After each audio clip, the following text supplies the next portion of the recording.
ప్రియుడి ఆస్తి కోసం భర్తను వదిలేసి కూతుర్ని చంపేసిన మహిళ చివరకు కోట్ల ఆస్తి అని నమ్మి కట్టుకున్న మొగుడిని కన్నబిడ్డను వదిలేసింది. కట్ చేస్తే ప్రియుడితో కలిసి 6 ఏళ్ల చిన్నారిని చంపేసి జైలు పాలైంది. ఒక్కసారి వీడియో చూడండి. 1000 కోట్ల ఆస్తి ఉందన్న ప్రియుడి మాయమాటలు నమ్మి కట్టుకున్న భర్తను వదిలేసింది. అంతటితో ఆగలేదు. సహజీవనానికి అడ్డుగా ఉందని 6 ఏళ్ల కూతుర్నే దారుణంగా హత్య చేసి జైలు పాలైంది ఒక మహిళ. ఇప్పుడు ఈ ఘటన బెంగుళూరులో పెద్ద ఎత్తున కూడా సంచలనం సృష్టిస్తోంది. దావనరగుకు చెందిన ప్రవీణ్, ప్రియాంక దంపతులకు 2007లో పెళ్లైంది. 2 బిడ్డలున్నారు. ప్రవీణ్ విద్యా సంస్థ నడుపుతుండగా ప్రియాంక లాయర్ గా పనిచేస్తోంది. అయితే 2025 చివరిలో ఒక భూమి వివాదం కేసు పని మీద బెంగుళూరు వెళ్లిన ప్రియాంక అక్కడ తన కాలేజీ రోజుల పాత లవర్ మోహన్ ను మళ్లీ కలిసింది. తాను ఏకంగా 1000 కోట్ల ఆస్తులున్న పెద్ద రియల్ ఎస్టేట్ వ్యాపారిని అని మోహన్ కలరింగ్ ఇవ్వడంతో ఆ పైసలకు ఆశపడి ప్రియాంక వాడితో లవ్ లో పడింది.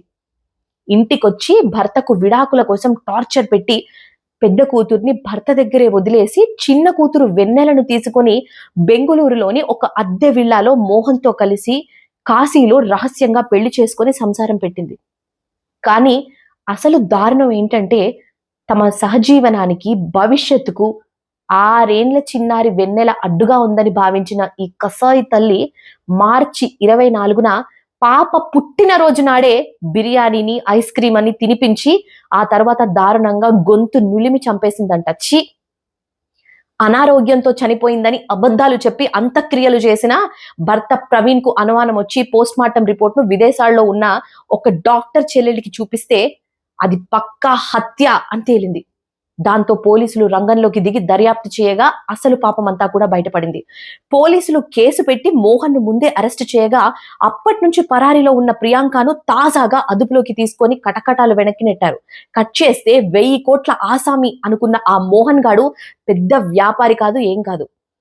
కనీసం సొంత ఇల్లు కూడా లేని ఒక అద్దె ఇంట్లో ఉండే ఒక బ్రోకర్ అని పోలీసుల విచారణలో తేలింది. పైసల మోజులో పడిన ప్రియాంక కుటుంబాన్ని నాశనం చేసుకుంది కదా. అంతేకాక కన్న కూతుర్ని చంపిన నిందితురాలిగా జైలు ఊచలు లెక్క పెడుతుంది ఇప్పుడు.